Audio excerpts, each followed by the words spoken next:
Job junction या चॅनलमध्ये तुमचं सर्वांचं स्वागत। आज आपण ह्या व्हिडिओमध्ये रेल व्हील फॅक्टरी येथे ज्या पोस्ट निघालेल्या आहेत त्याबद्दल माहिती घेणार आहोत। पण त्याआधी जर तुम्ही चॅनलवर नवीन असाल तर चॅनलला सबस्क्राइब करायला विसरू नका, तसेच बेल आयकॉनही प्रेस करा, त्यामुळे नवीन व्हिडिओची माहिती तुम्हाला मिळत राहील।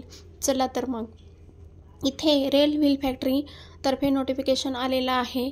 हे जे पोस्ट आहेत हे फिटर, मेकॅनिस्ट आणि motor vehicle Turner, CNC programming कम ऑपरेटर यांच्यासाठी या पोस्ट निघालेल्या आहेत। तर कॅन्डिडेटने हे या ज्या पोस्ट आहेत त्या अप्रेंटिसच्या पोस्ट आहेत।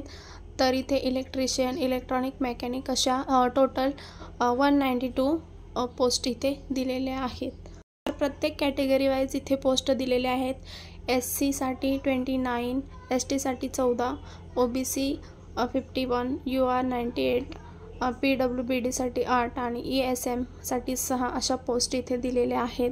तर या ज्या पोस्ट आहेत त्या रेल व्हील फॅक्टरी मधून दिलेल्या आहेत आणि इथे इंजिनिअरिंग वगैरे किंवा डिप्लोमा वगैरे लोकांनी इथे अप्लाय करायचं नाही आहे। जे हायर एज्युकेशन असेल ज्यांचं त्यांनी इथे अप्लाय करायचं नाही असं सांगितलेलं आहे। एज लिमिट इथे तुमचं 15 वर्षापेक्षा जास्त असलं पाहिजे असं सांगितलेलं आहे आणि 24 वर्षापर्यंत कंप्लीट नसलं पाहिजे असं दिलेलं आहे। इथे मिनिमम एज्युकेशन क्वालिफिकेशन इथे दिलेलं आहे 10th पास आणि NTC 10th पास आणि 50% मार्क्स तुम्हाला असले पाहिजे। तसेच NTC म्हणजेच नॅशनल ट्रेड सर्टिफिकेट तुमच्याकडे असलं पाहिजे। National council for vocational training NCVT असलं तर इथे चालणार आहे।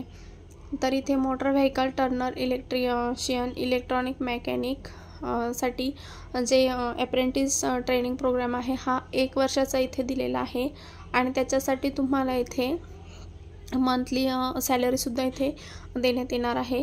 तर rate of basic pay stipend देण्यात येणार आहे, तो 12,261 पर मंथ असणार आहे। तसेच CNC प्रोग्रॅमिंग ऑपरेटरसाठी 10,899 पर मंथ देण्यात येणार आहे। तर कॅन्डिडेट हाऊ टू अप्लाय इथे दिलेलं आहे। Candidate are required to read instructions आणि नोटिफिकेशन रीड करायचं आहे आणि वेबसाईटवर जाऊन तिथे अप्लाय करायचं आहे। तर इथे जो ॲप्लिकेशन फॉर्म आहे तो डाउनलोड करून घ्यायचा आहे आणि ऑफिसमध्ये तुम्हाला इथे ऑफलाईन अप्लाय करायचं आहे। त्यानंतर तुम्हाला अप्लाय केल्यानंतर जर तुमचं सिलेक्शन झालं तर तुमचं तिथे वेबसाईटवर लिस्ट लागणार आहे आणि त्यानंतर तुम्हाला तिथे लॉग इन ID वगैरे मिळणार आहे आणि तिथे तुम्ही जे अप्रेंटिसशिप आहे तिथे तुम्ही तुमचे कॅन्डिडेट लॉग इन करायचं आहे असं इथे सांगितलेलं आहे। 10th पास इथनं तुमचं असलं पाहिजे आणि लास्ट डेट जी दिलेली आहे ती पहा, इथे 1/4/2025 पर्यंत तुम्ही इथे फॉर्म फिल करू शकता आणि ते ऑफिसचा ॲड्रेस वगैरे दिलेला आहे। तर इम्पॉर्टंट डेटमध्ये 1/4/2025 दिलेला आहे आणि 15 दिवसामध्ये तुमची मेरिट लिस्ट इथे लागणार आहे।